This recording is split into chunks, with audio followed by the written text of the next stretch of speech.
नमस्कार मित्रों, जो लोग वाकई कविता के प्रेमी हैं और आधुनिक कविता के किसी भी आंदोलन के बारे में कोई दिलचस्प जानकारी चाहते हैं तो उनके लिए शायद ये मेरा जो प्रयास है वो आपको और उनको सुख भी देगा और नई जानकारी भी देगा।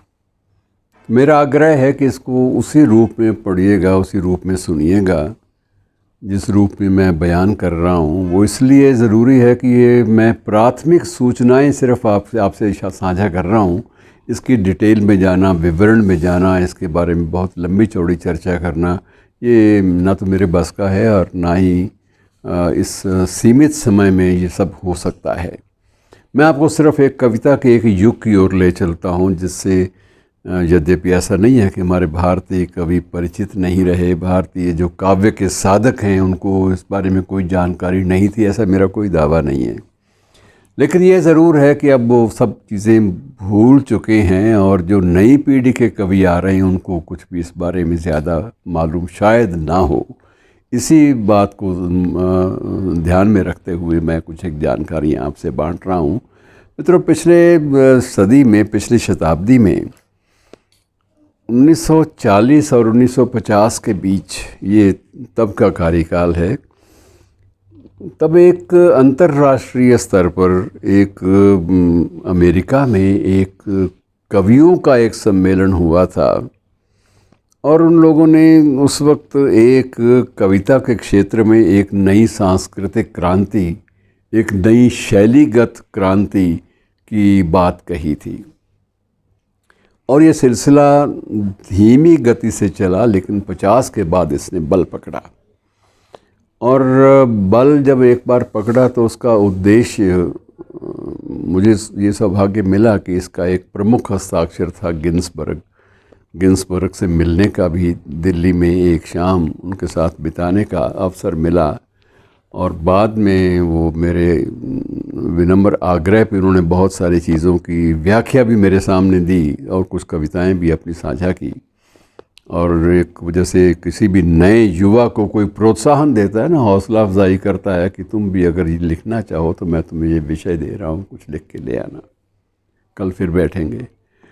और ये सब क्या था, मैं आपको इस बारे में पृष्ठभूमि थोड़ी सी बता देता हूँ कि दूसरे महायुद्ध में जब बहुत भारी व्यापक स्तर पर विनाश हुआ तो उस विनाश में सिर्फ नरसंहार नहीं हुए, सिर्फ इमारतें ध्वस्त नहीं हुई, सिर्फ ये नहीं हुआ कि बहुत जो हमारी विरासत थी वो कहीं ना कहीं टूट फूट गई हो, सिर्फ इतना नहीं हुआ, बहुत कुछ हुआ।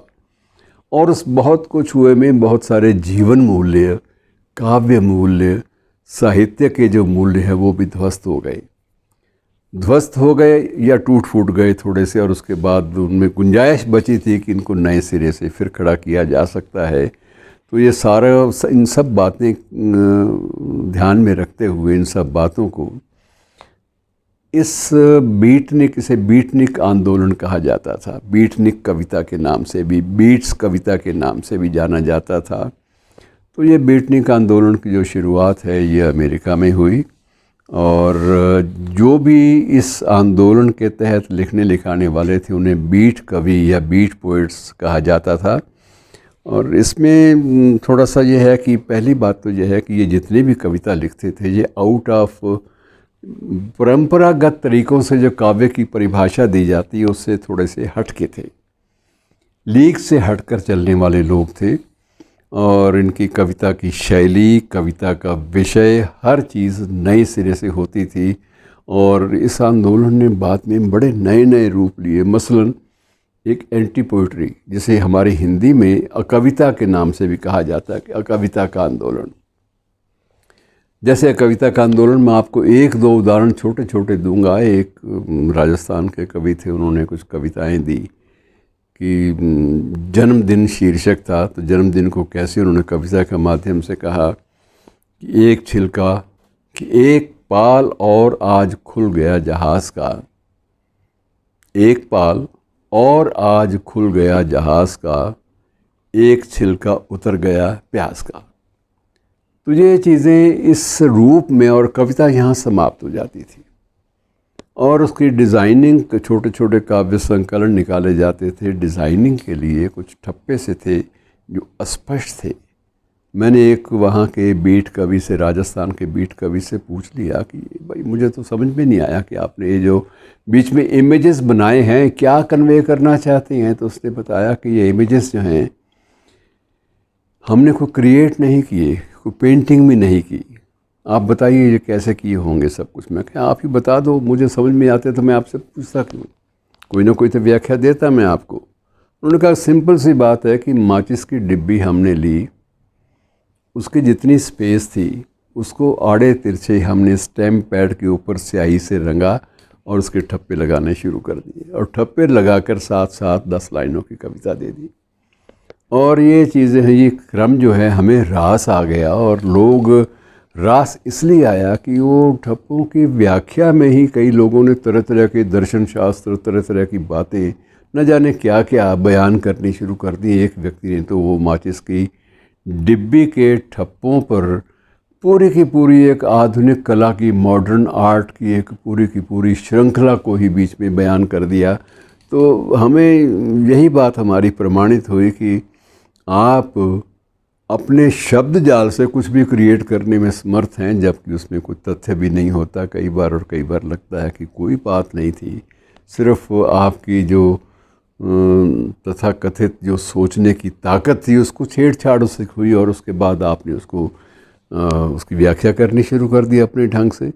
तो ये जो व्याख्या, नई नई व्याख्याएं देना, नया नया उसका प्रतिरूप सामने रखना, उसके बारे में नई नई बातें करना, ये सारी की सारी वस्तुतः दूसरे महायुद्ध की विभीषिका से उत्पन्न खालीपन को भरने का एक प्रयास थी। और उसके बाद ये कविता तक नहीं रहा आंदोलन, एंटी पोइट्री और कविता हिंदी में, इसी तरह से ये चीज़ें बाकी जो जितनी भी विधाएं थी सब में इन चीज़ों का जो प्रचलन है वो हो गया। नाटक को भी आप एंटी ड्रामा के नाम से दिया गया कि नाटक, उसमें अलग ढंग से कई लोगों ने वो जो वेटिंग फॉर गोदो था, जिसमें गोदो के इंतज़ार में 2 व्यक्ति खड़े हैं, उसका उल्लेख भी इसी एंटी ड्रामा के उसकी श्रृंखला में करना शुरू कर दिया। तो ऐसे कई चीज़ें थी जो इस नाम से बाहर आने लगी। और लेकिन ये ज़रूर था कि वो लोग ये चाहते थे, बीट आंदोलन वाले, गिन्सबर्ग ने भी ये बात बताई थी, ये सिर्फ बताने के लिए कि ये पहला जो भी विचार आपके दिमाग में कौंधे, उस विचार को या उस भाव को रोको नहीं, उसको बयान कर दो। और वो सहज भाव से, यदि वो मौलिक है तो सहज भाव से वो अपना प्रभामंडल, अपना प्रभाव अवश्य अंकित करेगा आपके सामने वाली तत्कालीन पीढ़ी के ऊपर। लेकिन आपने अगर उसमें गड़बड़ करनी शुरू कर दी, उसमें आपने कुछ ब्लेंड्स मिक्सअप करने शुरू कर दिए, आपने कुछ उसका मिश्रित स्वरूप, जैसे आजकल म्यूज़िक का नहीं होता, यदि आपने उसमें कोई बहुत सारी चीज़ें मिश्रित करनी शुरू कर दी तो ये चीज़ें बिगड़ जाएंगी। उनको मौलिक रहने दो, मौलिक रूप में ही बयान कर दो। और बहुत सारी जो वर्जनाएँ हैं, जिन चीज़ों पर पाबंदियाँ हैं, प्रतिबंध हैं समाज के नाम पर, या जो काव्य के जो परिभाषाएं होती हैं शास्त्रीय, उनके नाम पर बहुत सारे प्रतिबंध लोगों ने लगा रखे हैं। सारे प्रतिबंधों को तोड़ दो।